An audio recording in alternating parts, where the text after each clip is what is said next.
मोदी सरकार के विरोध में उतरे किसान सीएम योगी के पक्ष में अब क्या कह रहे हैं? प्लान ए नहीं हुआ सफल तो प्लान बी के तहत दिल्ली में घुसने का खाका किया तैयार। जब जवानों ने देखा किसानों का इंतजाम तब उनके भी उड़े होश। देख लीजिए तस्वीरें। ये 3 तस्वीरें देखिए और किसानों की तैयारी समझिए। पहली तस्वीर में किसान अपने मुंह में पहले गैस वाला मास्क लगाता है। इसका इस्तेमाल अक्सर लेबोरेटरी में होता है ताकि मुंह में गैस न जाए। उसके बाद आंखों पर स्पेशल डिजाइन किया हुआ चश्मा लगाता है, तब जाकर ट्रैक्टर स्टार्ट करता है। उसके बाद दूसरी तस्वीर में एक किसान के हाथ में लोहे की 2 बड़ी बड़ी पतली चादर नजर आ रही है। जैसे पुलिसकर्मी हाथों में शील्ड लेकर चलते हैं, वैसे ही किसानों का ग्रुप इस शील्ड के साथ खड़े होकर पुलिसकर्मियों के किसी भी एक्शन का जवाब देने को तैयार है। इसके अलावा तीसरी तस्वीर में कई किसान सफेद शीशे वाला हेलमेट लगाए नजर आ रहे हैं, जिसे इतना स्पेशल तरीके से डिजाइन किया गया है कि आंख में किसी तरह से धुआं ना घुसे।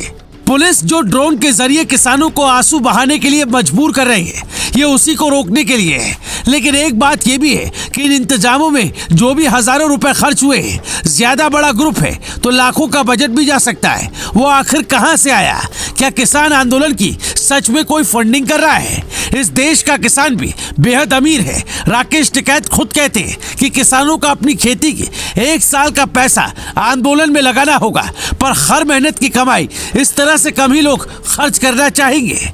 सिर्फ बात खर्चे की नहीं है, बात यह भी है कि इतनी जल्दी इतनी सारी चीजें इन्होंने अरेंज कैसे की।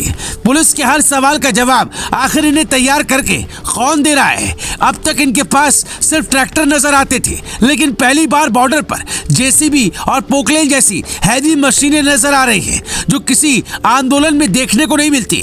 इन तस्वीरों को देखने के बाद कई लोग ये कहने लगे कि वैसे तो आंदोलन मोदी सरकार के विरोध में है, पर किसानों ने बाबा का बुलडोजर अपनाकर बता दिया कि वो सीएम योगी की नीतियों का समर्थन करते हैं। अभी यूपी के किसान आंदोलन में शामिल नहीं हुए। राकेश टिकैत का दावा है कि पश्चिमी यूपी का किसान देर आएगा लेकिन दुरुस्त आएगा। वो प्रदर्शन करेगा। उससे पहले ही योगी सरकार ने एस्मा एक्ट लागू कर दिया है, जिसके मुताबिक अगले 6 महीने तक हर तरह के प्रदर्शन पर बैन होगा। अगर कोई प्रदर्शन करेगा तो उसे जेल भेज दिया जाएगा। मतलब आंदोलन से पहले ही योगी सरकार ने इंतजाम कर लिया है। जबकि हरियाणा के मुख्यमंत्री मनोहर लाल बस यही कहते रह गए कि ट्रैक्टर खेती किसानी के लिए है, प्रदर्शन के लिए नहीं। तो लोग सवाल उठाते हैं, पर हैवी मशीनें तो निर्माण के लिए ही बनी है, या फिर ये भी अब आंदोलन में इस्तेमाल होंगी? सूत्र बताते हैं कि इन मशीनों को बॉर्डर पर लाने के पीछे किसानों की 2 रणनीति है। प्लान ए के मुताबिक 7 लेयर की जो बैरिकेडिंग की गई है, जिसमें सीमेंट गार्डर से लेकर तार और कील तक शामिल है, उन्हें हैवी मशीनों की मदद से हटाया जाएगा। फिर भारी संख्या में एक साथ दिल्ली कूच करेंगे।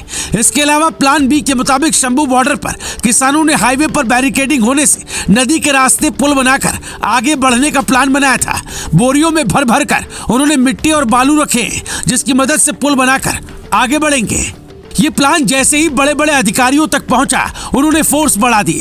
नदी की तरफ भी निगरानी तेज कर दी ताकि कोई भी किसान बॉर्डर क्रॉस करने की कोशिश न कर पाए। जिसके बाद से लोग पूछ रहे हैं कि आखिर ये देश के किसान ही तो हैं। हरियाणा से अगर दिल्ली जा रहे हैं तो उसमें क्या दिक्कत है? इन्हें जाने क्यों नहीं दिया जा रहा? कई मीडिया रिपोर्ट में तो ये तक दावा किया गया कि हाईकोर्ट ने किसानों को ये सलाह दी कि दिल्ली ही जाना है तो बसों से जाइए, ट्रैक्टर से ही क्यों। पर किसान नहीं माने, क्योंकि उनकी मांग सिर्फ दिल्ली जाने की नहीं बल्कि एमएसपी पर अपनी मांगे मनवाने की है। सरकार की ओर से एमएसपी पर 5 फसलों वाला प्रस्ताव मिला, जिसमें कपास, मक्का, मसूर और अरहर को एमएसपी देने को सरकार राजी हो गई। लेकिन किसानों का कहना है कि हमें सारी फसलों पर एमएसपी चाहिए। अब बात बनेगी या आंदोलन लंबा चलेगा, ये कोई नहीं जानता। पर किसानों की जैसी तैयारी है, उसे देखकर कई लोग ये सवाल उठा रहे हैं कि फंडिंग कौन कर रहा है। Bureau report, global Bharat TV.